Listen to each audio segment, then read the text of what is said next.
جو لوگ جیلوں میں سیاسی قیدیوں کو نکالا جائے، عمران خان کو نکالا جائے۔ اس وقت جو دنیا کے بدلتے ہوئے حالات ہیں، ہر ایک آدمی کا پوٹینشیل ہے، عمران خان کا بہت پوٹینشیل ہے۔ خدا کے لیے پاکستان کے اندر پولیٹیکلی ہارمنی پیدا کریں، لائیں ان کو باہر، ان سیاسی قیدیوں کو سزائیں نہ دیں، ہزاروں لوگ جیلوں میں۔ اس سال جب ہمارا یہ بجٹ کی بحث ہو رہی ہے، دنیا چونکہ گلوبل ویلیج کی شکل میں ڈل چکی ہے اور ایک بڑے بڑے تحولات اس دنیا کے اور اس ریجن کے اندر آ رہے ہیں۔ مفکرین گزشتہ کئی سالوں سے یہ کہہ رہے تھے کہ جس دور میں ہم رہ رہے ہیں اسے shift of power from west to east کا دور کہتے ہیں، جس کے نتیجے میں اس دنیا میں بڑی چینجنگ آئیں گی، چونکہ ایسٹ ڈیزالو کرتا ہے، دنیا کو رول کرے، لیڈ کرے ہر حوالے سے۔ تمام کے تمام پوٹینشیل ایسٹ میں موجود ہے۔ عالمی قوتیں، بین الاقوامی قوتیں، ویسٹ جس کی ہیجمنی دنیا کے اوپر ہے، وہ نہیں چاہتا کہ shift of power from west to east تحقق پیدا کرے، وجود پائے۔ وہ اس کو سلو کرنے کے لیے اور اس کو روکنے کے لیے اقدامات کر رہے ہیں۔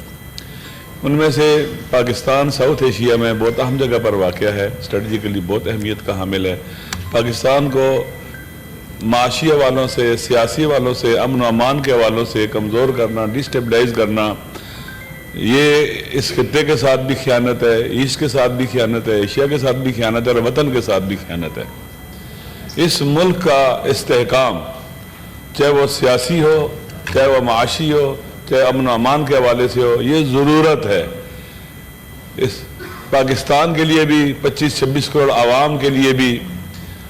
اس کے لیے پھر خداوند متعال قرآن مجید میں جو میں نے سورہ رات کی 17ویں آیت میں نے پڑھی ہے، بہت خوبصورت اس کے اندر خداوند متعال نے میسج دیا اور ہماری ہدایت فرمائی ہے۔ میں سارے کا ترجمہ تو نہیں کر سکتا ہوں، لیکن آخری جو 2 حصے ہیں اس میں خداوند متعال نے خلاصہ یہ ہے کہ آسمان سے پانی نازل خدا کرتا ہے، پھر وہ نالے، نہریں، وادیاں، اس میں پانی چل نکلتا ہے، سیلاب آتا ہے، پانی آتا ہے، پانی کے اوپر پھر جھاگ اٹھتی ہے، ابری ہوئی جھاگ ہوتی ہے۔ اور یا آپ وہ جو سونا، چاندی یا لوہا وغیرہ جو بھٹی میں ڈالتے ہیں اپنے زیور بنانے کے لیے یا کوئی اور چیز بنانے کے لیے، اس میں بھی جھاگ اٹھتی ہے، حقیقت جو اصل چیز ہوتی ہے وہ بیٹھ جاتی ہے اور جھاگ اوپر آ جاتی ہے۔ خدا کہتا ہے میں اسی طرح سے حق و باطل کی مثال دیتا ہوں۔ جو جھاگ ہے فَأَمَّا الزَّبَدُ فَيَذْهَبُ جُفَاءً، وہ ضائع ہو جاتی ہے، جھاگ میں کچھ بھی نہیں ہے۔ وَأَمَّا مَا يَنْفَعُ النَّاسَ فَيَمْكُثُ فِي الْأَرْضِ، جو انسانوں کو فائدہ دیتا ہے، جو نفع بخش ہے، وہ باقی رہتا ہے زمین کے اوپر۔ ہم اگر بجٹ بناتے ہیں اور عوام کے فائدے میں ہے تو اس کا اثر ہوگا اچھا، اگر عوام کے فائدے میں نہیں ہے تو یہ اس جھاگ کی طرح ہوگا جس کا کوئی اثر نہیں ہوگا۔ امام علی علیہ السلام کا قول ہے کاد الفقر ان یکون کفرا، کہ فقر اور غربت انسان کو کفر کی طرف لے جاتی ہے۔ ایک راستے سے غربت داخل ہوتی ہے، دوسرے راستے سے ایمان اور دین نکل جاتا ہے۔ اس وقت پاکستان کے اندر جو صورتحال ہے ہماری، غربت بڑھ رہی ہے۔ آپ دیکھ لیں، میں جو جمع تفریق لکھی جاتی ہے کہ بجٹ کے اندر اتنا پیسہ ہو گیا، عام لوگوں کو دیکھیں کیا صورتحال ہے۔ ہم جب عام لوگوں کو دیکھتے ہیں معاشرے کے اندر، واقعی پریشانیاں بڑھ رہی ہیں، غربت بڑھ رہی ہے۔ آپ دیکھ لیں کہ مزدور کو کیا مل رہا ہے، مزدور کو کیا، قرآن مجید میں لا تبخسوا الناس اشیاءہم، حضرت بزرگ غفاری کا جو ایک درد تھا وہ یہی تھا کہ لوگوں کے کام کی اور ان کی چیزوں کی قدر و قیمت کو مت گھٹاؤ، یہ درست نہیں ہے، یہ غلط ہے۔ لہٰذا اگر ہم ان کے کام کاج کی قیمت گھٹاتے ہیں، مزدوری بہت کم رکھتے ہیں، ان کے لیے اکنامکلی سپورٹ نہیں ہوتی ہے، ایجوکیشن اور ہیلتھ میں سپورٹ نہیں ہوتی ہے، ان کے بچے نہیں پڑھ سکتے۔ آپ یقین کر لیں، آپ چلے جائیں بھٹے کے مزدوروں کو دیکھیں، ان کے بچے کس حالت میں ہوتے ہیں، عام مزدور کے بچے کس حالت میں ہوتے ہیں، عام ہاری کے بچے کس حالت میں ہوتے ہیں۔ تعلیم کے لیے کچھ بھی نہیں ہے، تعلیم کے لیے سہولتیں بہتر نہیں ہو رہی ہیں، اسکول بہتر نہیں ہو رہے ہیں، اسکول کا ایجوکیشنل سسٹم بہتر نہیں ہو رہا ہے۔ پھر ہائر ایجوکیشن جو ایک ملک کے لیے ریڑھ کی ہڈی کی حیثیت رکھتی ہے، ہم دیکھتے ہیں کہ اس کے اوپر بھی بجٹ کاٹا جا رہا ہے۔ لوگوں کو تھوڑی بہت سہولت تھی سولر کے ذریعے، وہ بھی چھینی جا رہی ہے ٹیکس لگا کر۔ یعنی انسان دیکھتا ہے کہ کوئی بہرحم قسم کے لوگوں کی ہمارے پر توجہ ہے، یا نادانی میں کر رہے ہیں، جان بوجھ کے کر رہے ہیں۔ بالآخر اگر آپ اپنے عوام کی طاقت کو توڑ دیں گے ہر چیز کا پریشر، چاہے جنگ ہو، چاہے مشکلات ہو، مہنگائی ہو، عوام اٹھاتے ہیں، عوام کے کندھوں پر وہ بوجھ آتا ہے۔ اگر عوام کو ہم توڑ دیں گے، ان کے اوپر اتنا بوجھ ڈال دیں گے وہ اٹھا نہیں سکیں گے، تو پھر آپ خود دیکھ لیں کہ اس ملک کو عوام کی ضرورت ہے۔ جو آنے والے بحران ہے، عوام کی ضرورت ہے، عوام کے اعتماد کی ضرورت ہے، عوام کے ٹرسٹ کی ضرورت ہے۔ ہمیں اپنی نیشن پاور کو بڑھانے کی ضرورت ہے، اپنی سافٹ پاور کو بڑھانے کی ضرورت ہے، اور یہ بجٹ ان ضرورتوں کو پورا کرنے والا بالکل نہیں ہے۔ ٹیکسٹائل کو دیکھ لیں، ایگریکلچر کو دیکھ لیں، کس حد تک، مثلا میں واقعاً کچھ عرصہ پہلے گیا تھا، فیصل آباد گیا تھا، وہاں جو لوگ ٹیکسٹائل کے لوگ ہیں، میں ان سے بھی ملا، رو رہے ہیں، یقین کر لیں، کسان رو رہے ہیں۔ دیکھیں فوڈ سیکورٹی ایک ملک کے لیے بہت اہمیت کی حامل ہے، جس طرح سے اس خطے کے حالات ہیں، جس طرح سے خطے کے تحولات ہیں۔ ہم اگر اپنے ملک کے اندر گندم کو ہم کمزور کر دیں گے، جو ہماری کھانے پینے کی چیزیں ہیں ان کی طرف توجہ نہیں دیں گے، کسان ہمارا روئے گا، تڑپے گا، وہ پریشان ہوگا، اس کا خرچہ زیادہ ہوگا، انکم اس کے مقابلے میں کچھ نہیں ہوگی، تو پھر ہمارا ملک ایگریکلچرلی بھی ویک ہو جائے گا۔ ہمیں کھانے پینے کی چیزیں باہر سے منگوانی پڑیں گی۔ اگر حالات جو دنیا کے بدل رہے ہیں، خدا نہ خواستہ وہ اس خطے کے اندر، پاکستان کے اندر بھی آ جاتے ہیں، ہمارے دروازے پر دستک دے رہے ہیں، ہم کدھر جائیں گے؟ اس بجٹ کے اندر آپ دیکھ لیں پہلے بھی کیا ہوا، پچھلے سال، اس سال بھی کسان مارا گیا ملک کے اندر، کسان کا بہت نقصان ہوا ہے، ٹیکسٹائل کا، انڈسٹریز کا بہت نقصان ہو گیا ہوا ہے۔ حالات بہت خطرناک شکل میں چلے گئے ہیں۔ آپ دیکھ لیں اسرائیل نے ایران پر حملہ کیا بلا وجہ، تمام عالمی قوانین کی، یونائٹڈ نیشن کے چارٹر کی مخالفت کی ہے، اور اس سے پہلے وہ غزہ میں بے گناہ انسانوں کو قتل کر رہا تھا، جینوسائیڈ کر رہا تھا۔ اس سے پہلے وہ شام کے اندر گھسا اور وہاں کی ملٹری انسٹالیشن ساری تباہ کر دی اس نے، بلکہ انکروچمنٹ کی اور شام کے اندر چلا گیا ہوا ہے۔ اب وہی اسرائیل ایران پر چڑھ دوڑا ہے، حملہ کیا اس نے شروع، اور عالمی قوتوں، امریکہ کی سپورٹ سے ہوا ہے، برطانیہ، فرانس اور یورپ کی سپورٹ سے ہوا ہے۔ اسرائیل اس سے بہت حقیر ہے کہ وہ حملہ کر سکے اکیلے، لہٰذا وہ چاہتا کیا ہے؟ میں نے کچھ عرصہ پہلے کتاب پڑھی تھی ڈیوڈ فرابیگن کی، peace to end all peace, first world war کے اوپر ہے۔ ساروں اگر آپ کتاب دیکھیں اس میں وہ لکھتا ہے کہ یہ جنگ جب شروع ہوئی ہے اس میں ہدف کیا تھا؟ ایک نیا مڈل ایسٹ بنانا ہے۔ اس میں وہ لکھتے ہیں کہ مڈل ایسٹ سے مراد فقط یہ والا جو مڈل ایسٹ ہے نہیں، یہ افریقہ کے مسلمان ممالک سے لے کر سینٹرل ایشیا تک کا علاقہ تھا، ساؤتھ ایشیا بھی اسی کے اندر تھا۔ ایک نیا مڈل ایسٹ بنانا ہے۔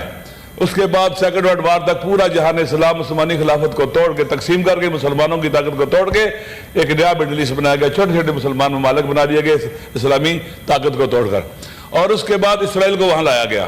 اب اسرائیل کیا کہتا ہے؟ گریٹر اسرائیل بننا ہے۔ نیتنیاہو بانگ دول کہتا ہے کہ میں نے مڈل ایسٹ کا اور اس خطے کا فیس چینج کر دینا ہے، اور وہ حملہ ور ہے۔ ہم ہاتھ پہ ہاتھ رکھ کر بیٹھے رہے تو کبھی بھی اس کا مقابلہ نہیں کر سکتے۔ الحمدللہ پاکستان کا سٹینڈ جب اسرائیل نے اٹیک شروع کیا یونائٹڈ نیشن کے اندر بہترین تھا، پاکستان کی حکومت کا سٹینڈ بہترین ہے، وزارت دفاع کا سٹینڈ بہترین ہے، اپریشیٹیبل ہے، لیکن بات اس سے آگے بڑھنی چاہیے۔ آپ نے دیکھا خبروں میں، اگر جائے اسرائیل کہہ رہا ہے کہ امریکہ کو آپ میرے ساتھ شامل ہو جاؤ، آ جاؤ، براہ راست ملوث ہو جاؤ، امریکہ کی سپورٹ کے بغیر اسرائیل یہ کام نہیں کر سکتا تھا۔ اب ایران کے اوپر اٹیک ہو رہے ہیں اور کہتے ہیں جی کہ ایران کو ہم ایٹم بم نہیں بنانے دیں گے۔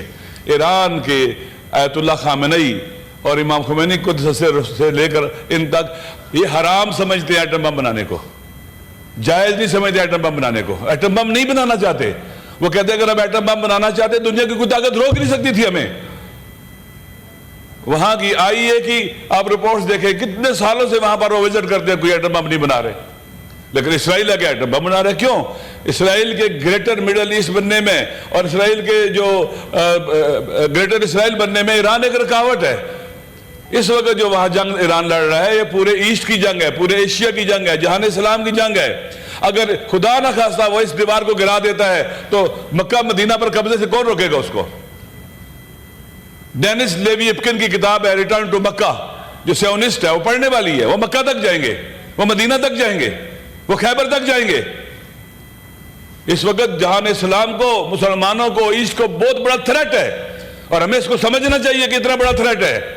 اس میں خاموشی اختیار کرنا اور خالی بیان تک محدود نہیں رہنا پڑے گا۔ یہ ہم سب کی جنگ ہے، پورے ایسٹ کی جنگ ہے، جہان اسلام کی جنگ ہے، امت مسلمہ کی لڑائی ہے یہ۔ اس لیے ایک چھوٹا سا اسرائیل ہے بالکل، جس کی نہ کوئی بیک ہے نہ ڈیپتھ ہے، اس میں اتنی جرأت کہاں سے ہے؟ اتنی طاقت کس نے دی ہے اس کو؟ امریکہ نے، یورپ نے، ویسٹ نے۔ وہ اس کو لائی یہاں سے لیے تھے مسلمانوں کے دل میں۔ اب نقشہ اٹھا کے دیکھ لے کہاں واقع ہے اسرائیل؟ مسلمانوں کے دل کے اندر۔ لہذا وہ لائی اس لیے تھے کہ اس پورے خطے کو اپنے کنٹرول میں رکھنا ہے، گریٹر اسرائیل بنانا ہے، اور سارے کی ساری جو کیا سمندری شاہراہیں ہیں، جو باب المندب سے لے کر اپنے ہرمز تک انرجی کے ذخائر ہیں، سب پر قبضہ کرنا ہے اور ہمیشہ دنیا پر حکومت کرنی ہے، اپنی ہیجمونی کو باقی رکھنا ہے، ملکوں کو مزید توڑنا ہے، چھوٹے چھوٹے کویت اور قطر کی طرح یا باقی چھوٹے ملکوں کی طرح چھوٹے چھوٹے ملک بنانے ہیں، پاکستان توڑنا ہے، ایران توڑنا ہے، عراق توڑنا ہے، ترکی توڑنا ہے، سب کو توڑنا ہے۔ اس لیے یہ خطرناک صورتحال ہے، ہم سب کی ذمہ داری ہے کہ اس کے مقابلے میں کھڑے ہوں۔ جہاں تک میں ایران میں رہا ہوں، میں 19 سال وہاں میں نے پڑھا ہے، میں نے قریب سے دیکھا ہے جنگ کو بھی، وہاں پر وہ ہارنے والے نہیں ہیں، وہ امام حسین علیہ السلام کے ماننے والے ہیں۔ آخری جو ہمارے پاس چیز بچتی ہے وہ کربلا تشکیل دینا، عاشورائیوں کی طرح ظلم سے ٹکرانا اور اپنی جان اور خون دے دینا، لیکن سر نہ جھکانا۔ وہ یہ سمجھتے کہ وہ پریشر ڈال کر ان کا سر جھکا دیں گے۔ 8 سال تم نے ان پر حملہ رکھا، پوری دنیا ان پر حملہ ور تھی، کیا تم نے ان کو جھکا لیا تھا؟ تم نے سینکشن لگائی، 46 ایئر ہو گئے ہیں، کیا تم انہیں جھکا سکے ہو؟ روک سکے ہو؟ نہیں روک سکتے، اس لیے کہ اللہ، ان کا اللہ پر ایمان ہے، اللہ پر توکل ہے اور اپنی عوام پر اعتماد ہے، عوام کھڑی ہے ان کے ساتھ، اور جب تک عوام کھڑی ہو دنیا کی کوئی طاقت کسی ملک کو نہیں گرا سکی۔ ویتنام کو امریکہ شکست نہیں دے سکا، عوام لڑ رہی تھی۔ افغانستان کو امریکہ شکست نہیں دے سکا، عوام لڑ رہی تھی۔ اور انشاءاللہ اس جنگ میں بھی اسرائیل، اس کے سرپرست، سب کو شکست ہوگی، کیونکہ عوام ان کے مقابلے میں کھڑے ہیں۔ پاکستان کے عوام کو بھی، پاکستان کی حکومت کو بھی، ہم سب کو اکٹھا ہونا پڑے گا۔ اور الحمدللہ پاکستان نے بہترین ماحول بنایا ہے، فرقہ واریت سے بالاتر ہو کر، مسالک سے بالاتر ہو کر، وطن کے، جہان اسلام کے، اس خطے کے جو انٹرسٹ ہے ان کے لیے کھڑے ہو گئے الحمدللہ۔ اور مجھے امید ہے کہ خالق کائنات مدد کرے گا ان کی۔ چند گلے ہیں میرے، دیکھیں کرم، ڈسٹرکٹ کرم کے راستے کئی مہینوں سے بند ہیں، آج تک نہیں کھلے، وہاں پر آج تک راستے نہیں کھلے ہیں، 8-9 ماہ ہونے والے ہیں، لوگ پریشان حال ہیں، مشکلات کا شکار ہیں، کیوں نہیں راستے کھلتے؟ جی بی کے اندر لوگوں کی مرضی کے خلاف وہاں پر لینڈ ریفارمز بل بنایا گیا اور منظور کیا گیا، یہ وہاں کے لوگ سراپا احتجاج ہیں، وہاں کے جو ایکشن کمیٹی ہے اس کے لوگوں کو جیل میں ڈالا گیا، ناجائز طور پر بند کیا گیا۔ آپ اگر اپنے عوام کے ساتھ لڑیں گے، اپنے عوام کے حقوق کا خیال نہیں رکھیں گے، عوام پر اعتماد نہیں کریں گے تو آپ کمزور ہو جائیں گے۔ اسلحہ آپ کو نہیں بچائے گا، عوام کی طاقت آپ کو بچائے گی، عوام کا ساتھ آپ کو بچائے گا۔ اس لیے ضروری ہے کہ کرم کا مسئلہ حل کیا جائے، اور جی بی کے جو مسائل ہیں وہاں پر ابھی سنا ہے کہ آئندہ ایک جب ختم ہونے والی ہے مدت ہے کہ حکومت بنائی جا رہی ہے کوئی، وہ اسی کے ذریعے چلایا جائے گا۔ وہاں کے عوام کو ارریلیونٹ نہ کریں پاکستان کے اپنے مسائل سے، عوام کو ارریلیونٹ کریں گے، الیکشن نہیں کرائیں گے، فری اینڈ فیئر الیکشن نہیں کرائیں گے، وہاں عوام ارریلیونٹ ہوئے تو خطہ بہت حساس ہے۔ انڈیا آج بھی کہہ رہا ہے کہ ابھی تک سندور، جو پتہ نہیں سندور کیا تھا، وہ جو ان کا پلان تھا جنگ کا، حملے کا نام دیا تھا، وہ ختم نہیں ہوا ہے، روکا ہے خالی، وہ بند نہیں ہوا ہے۔ آج بھی میں نے سنا کہ مودی نے پریزیڈنٹ ڈونلڈ ٹرمپ کو خطاب کیا ہے۔ بس ختم کرتا ہوں۔ لہذا ضروری ہے کہ عوام کے ساتھ اپنی اولاد کی طرح خیال رکھا جائے، ریاست ماں ہوتی ہے، لوگوں کے دکھ درد ختم کیے جائیں، جو لوگ جیلوں میں سیاسی قیدیوں کو نکالا جائے، عمران خان کو نکالا جائے۔ اس وقت جو دنیا کے بدلتے ہوئے حالات ہیں، ہر ایک آدمی کا پوٹینشیل ہے، عمران خان کا بہت پوٹینشیل ہے۔ خدا کے لیے پاکستان کے اندر پولیٹیکلی ہارمنی پیدا کریں، لائیں ان کو باہر، ان سیاسی قیدیوں کو سزائیں نہ دیں۔ ہزاروں لوگ جیلوں میں، نوجوان بچے جو ہماری قوم کا مستقبل ہیں، جن کی تعلیم تباہ و برباد ہو گئی ہے، خدا کے لیے ان کو باہر لائیں اور پاکستان کو بہترین راستے پر چلائیں۔ دشمن ہمارے دروازوں پر پہنچا ہوا ہے، جنگ کے سائے منڈلا رہے ہیں ہمارے اطراف کے اندر، اگر ہم نے دیر کر دی ہم بڑا نقصان کریں گے۔ امید ہے عقل پریویل کرے گی اور ہم اکٹھے ہو کر اس خطے کے اندر، اس دنیا کے اندر وہ رول پلے کریں گے جو قرآن حدیث میں اور ہمارے آئین نے ہمارے لیے لکھا ہے۔ ہم فلسطینیوں کے ساتھ، مظلوموں کے ساتھ کھڑے ہوں گے، ایران کے ساتھ کھڑے ہوں گے، اور ہر اس ملک کے ساتھ کھڑے ہوں گے جس کے ساتھ ظلم ہو رہا ہے، اور انشاءاللہ ہمارا نام ان لوگوں میں ہوگا جو ظالموں کے مقابلے میں کھڑے ہوتے ہیں اور مظلوموں کے حامی ہوتے ہیں۔ السلام علیکم ورحمۃ اللہ وبرکاتہ۔